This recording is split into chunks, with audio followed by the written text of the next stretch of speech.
Hello friends, welcome to English Shorthand class. Ready? 1, 2, 3, start.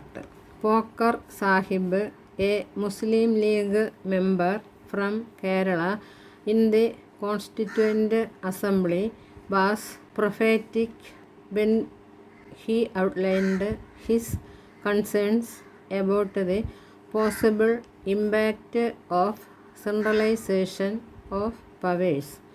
In 1948, he said, "Now, after we have won freedom to do away with provincial autonomy and to concentrate all the powers in the center really is tantamount to totalitarianism, which certainly ought to be condemned." Today, amid the pandemic, some elements of this statement resonate quite strongly with the states, with some of them raising complaints about the union government's anti-federal moves.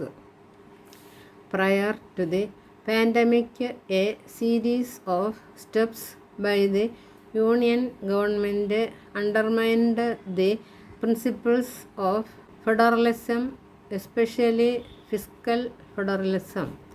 This manifested in the increasing monetary share of the states in centrally sponsored schemes (CSS).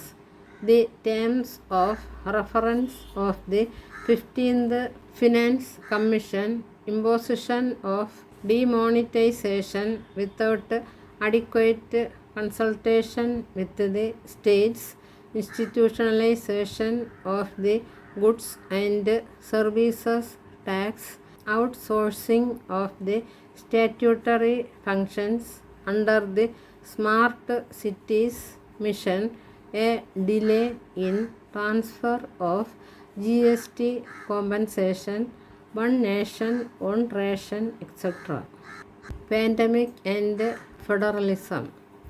Besides tightening the purse strings of states, administrations also witnessed an onslaught on the principles of federalism during the pandemic. States were curtailed in aspects relating to COVID-19 management, such as procurement of testing kits, vaccination, the use of the Disaster Management Act, and the unplanned national lockdown. Ironically, union ministers used the health is a state subject argument to counter criticism when the second wave caught the government unprepared. Several other policies initiated by the union government in the recent past have also led to the weakening of states' autonomy.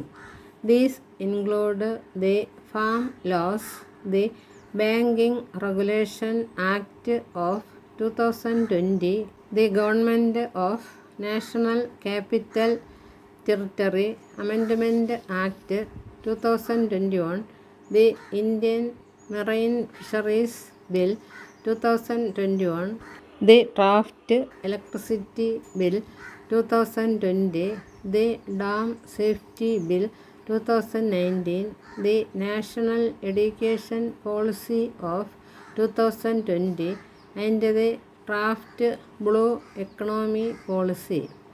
The creation of the Ministry of Co-operation and the Reserve Bank of India directives on cooperatives are being perceived by the states as measures to strangulate a sector that is still struggling to recover from the devastation of demonetization.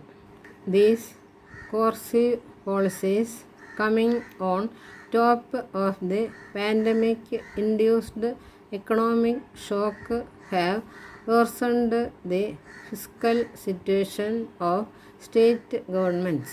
The impact of COVID-19 on fiscal federalism deserves to be understood in greater detail, and tax collection is a good place to start.